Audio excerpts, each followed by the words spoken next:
Hey, what's up, world? Hey, what's up, world? It's your boy G Shrimp, everybody. Favorite baby daddy, voice of the street, man. And today we in Detroit with it, y'all. We in Detroit. Now we go call this one here jealousy and greed, y'all. And another thing we could call it when your family betray you, y'all. Now let's start, y'all. We talking about a man in his 60s. His name is Curtis Jackson. Curtis Jackson is married. He's not doing too good. Up and down, he's struggling, right? So he decides his lights went off. He had to pawn his wedding ring, y'all. Now he gets his wife blessing because they need the lights on. So he goes to the pawn shop. What he don't know is his life finna change forever in more ways than one, y'all. At the pawn shop is a blind man sitting there with a cup and he's asking for money, right? So Curtis tell him, well, I don't have a lot of money, but I have a few dollars when I come out, man. I give you a few dollars. Dude, like, will you? He like, yeah, I do it because God told me to do it. So the guy, what Curtis don't know, y'all, is this is a famous YouTuber. His name is MD Motivators. He's a famous YouTuber with 2.2 million subscribers on YouTube, another 200 some thousand on Instagram.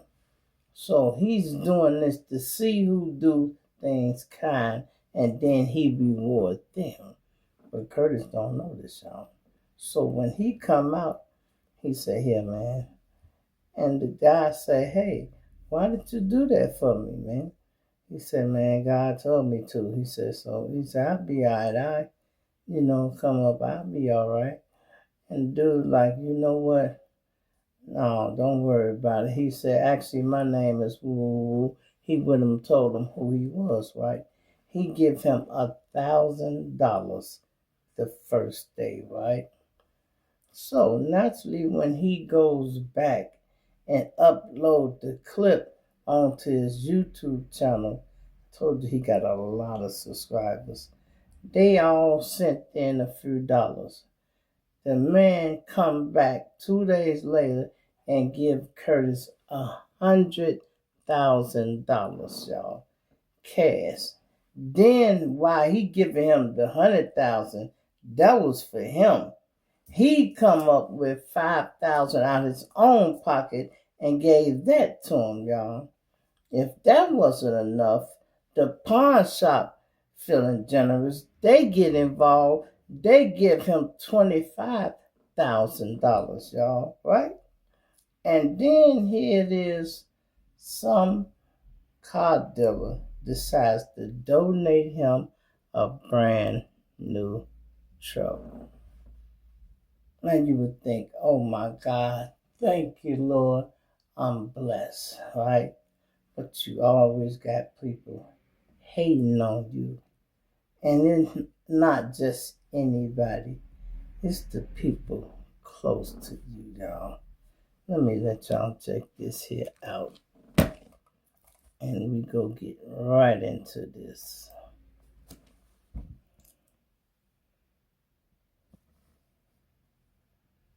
Now.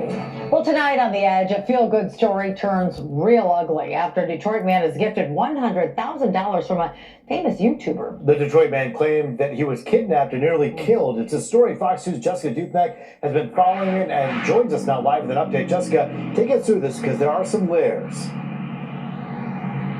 Yeah, for the last week or so, we've been working to connect these stories. The first one, as you mentioned, surrounds a guy named Curtis Dixon, a 60-year-old from here in Detroit. He did a good deed. A famous YouTuber gave him $100,000. Then about a week and a half later, another story you saw on Fox 2, he is connected to that. Curtis, allegedly the victim of a pretty unbelievable crime spree. My life just changed overnight. 1 minute, 60-year-old Curtis Dixon was receiving $100,000 for a good deed. We need more people like Curtis in this world. A week and a half later, last Monday, witnesses say Dixon was hogtied in his burned-out SUV on Detroit's east side. I woke up, I'm like, what's going on? He survived. Sources say there are some inconsistencies in Dixon's story, but he claims he met someone in the area of Mount Elliott in Nevada. From there, he was kidnapped, driven to ATMs to pull out money, then beaten, tied up, and his car set ablaze. Several days into this investigation, the feds picked up the case from Detroit police. That's The right. ATF now investigating this as a possible arson, kidnapping, and extortion. And hopefully they catch whoever did it to him, because we don't want that in our neighborhood. Last month, Dixon was gifted $100,000 from MD Motivator. He's a famous YouTuber who rewards good deeds with dollars. MD Motivator posing as a blind man in need in this viral video. I'll have a couple bucks when I come out here. I'm going to find my wedding ring, man. But I just shut up yesterday. But I'll have a couple bucks. Are you sure? Yeah, I'll give you a couple bucks. Thank you, man. Bless you. Dixon offering what little money he had to help. Even in my neighborhood, people know me now. People that didn't know me now. And that could be part of the problem. More money, more problems, as they say. Now, I want to know what MD Motivator has to say about all this. He has millions and millions of followers, 7 million on Instagram alone. We did reach out and did not hear back in time for this story. So as we said, the ATF, the feds, now taking over this investigation. I'm told by the end of the week, we should hear more from them. We'll continue to follow this one. Reporting live in Detroit, Jessica Dupnack on The Edge. And as I follow this story, it seems that the missing pieces here that those feds will have to piece together is exactly what happened relative to those inconsistencies in the story. Any more you can tell me about that? Well, we do know there's some video that police were able to use that placed at least Curtis, or what appeared to be Curtis, at some of these ATMs, possibly against his will. And if you remember, too, there were witnesses that say he was tied up in this SUV and that they rescued him. So there are some parts of this story that are definitely true. It's just a matter of placing it all together. Sometimes, though, these unbelievable stories, they end up panning out. So we will see. Of course, they often do, and we'll be watching this one really closely. I know you have your eyes on it. Jessica Dupnack for us live tonight. Thank you. I'm Zach, man. Nice to meet you.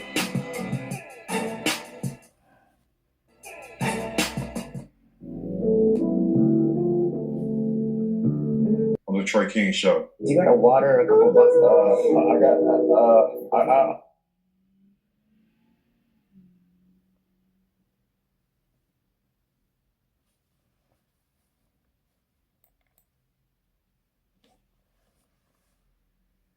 $1,000 cash for you, Curtis. I got $100,000 for you. I wanted to come here and help you with your light bill for the rest of the year.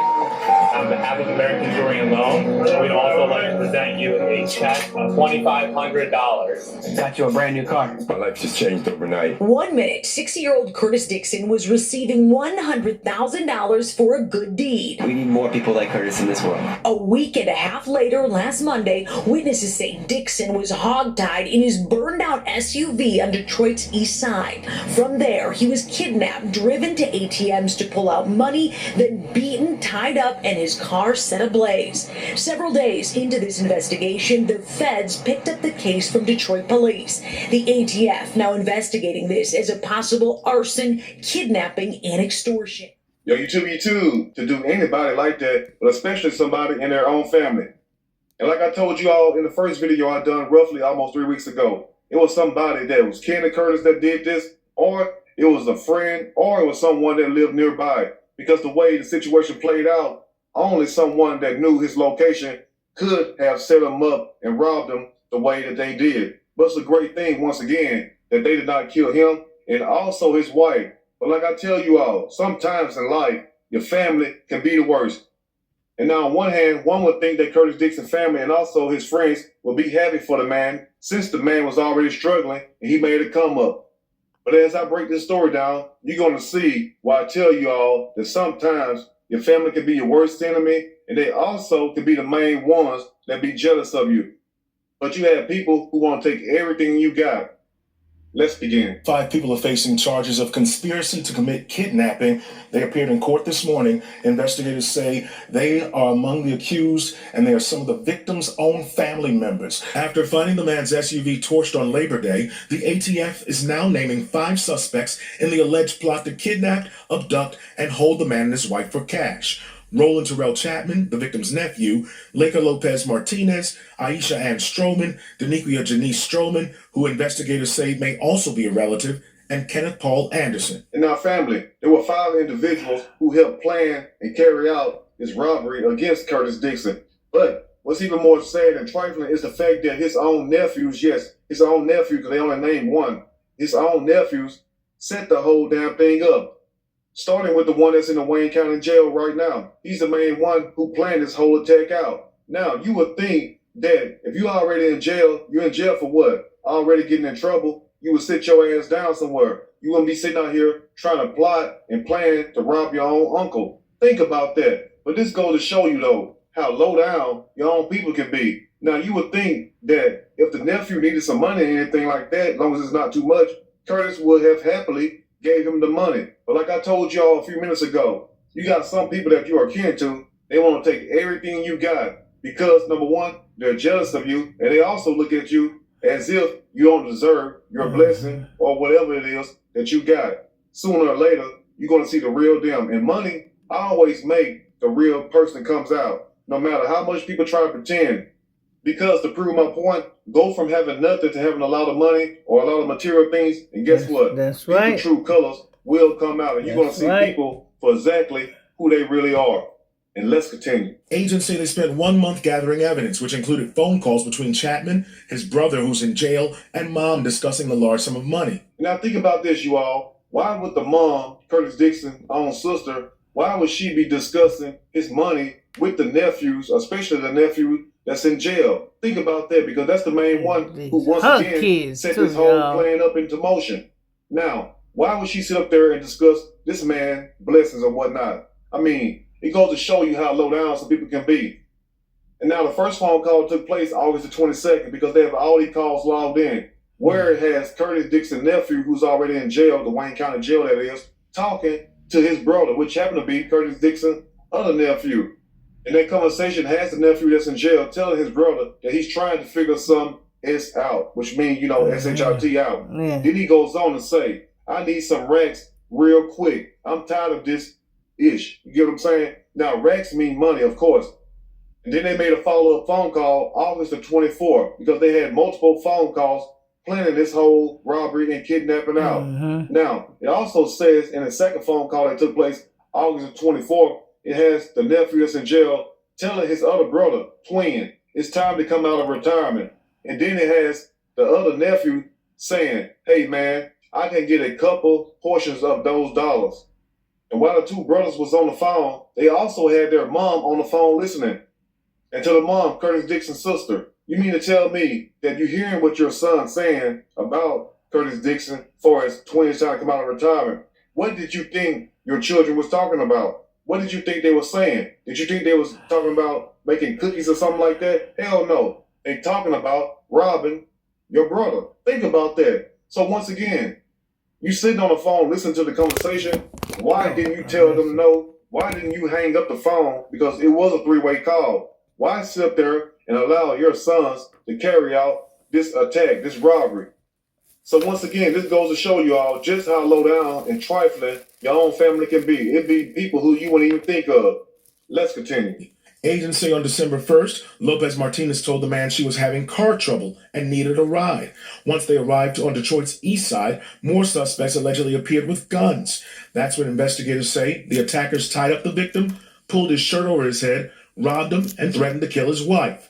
A short time later, 2 other armed suspects allegedly ambushed the couple's home, tied up the man's wife, and stole a safe. And now when I first did this story, there was people in the comment section saying that Curtis Dixon had no business being on the east side of Detroit because the east side of Detroit is known for drugs and also prostitution. It was basically saying that the man was over there buying drugs and also buying women, which I didn't even believe.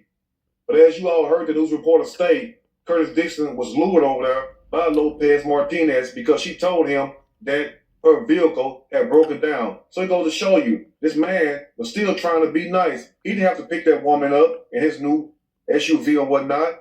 And the nerve of her. I mean, how can you sit there, number one, and take advantage of somebody, and then the man's already being nice to you? I'm sure that he probably just know you from around the way, or you're a family friend or something like that. But why would you sit up there, get inside this vehicle, and set this man up, knowing where you lead him to get ambushed by other people? Think about that. And not only did you all beat the man up, tie him up, you also burnt the man's vehicle up. Mm-hmm. So my question to you all listening today, why do you all think that they burnt the vehicle up if you're just trying to get some damn money? Think about that. But this goes to show you, don't nobody want to see you ride nice. And more than anything, you have people that are just jealous of you for no damn reason. Let's close up. Investigators used GPS and video surveillance to place each of the suspects at different scenes. Like here at a gas station, they say ATM footage shows Lopez Martinez driving the victim's SUV while withdrawing money from his bank. They say the Stromans were also seen on ATM cameras using the victim's cards. Court documents also reveal call logs of Chapman discussing the kidnapping with his brother. And now in closing, not only do they have these women withdrawing money from multiple ATMs and also banks, but they also have them in Pontiac, Michigan withdrawing money, and also in Detroit, Michigan withdrawing money. But what makes it even more crazy, family, is the fact they thought by them barely covering themselves up, and Lopez Martinez, dumbass, she didn't even try to cover her face up. She just put her hand over her damn mouth. That's a damn shame right there. And wonder why she got caught. Now, you would think that one would already know that they're being recorded. So why sit up there and go to the ATMs and also to the banks? Because they're going to have you on tape.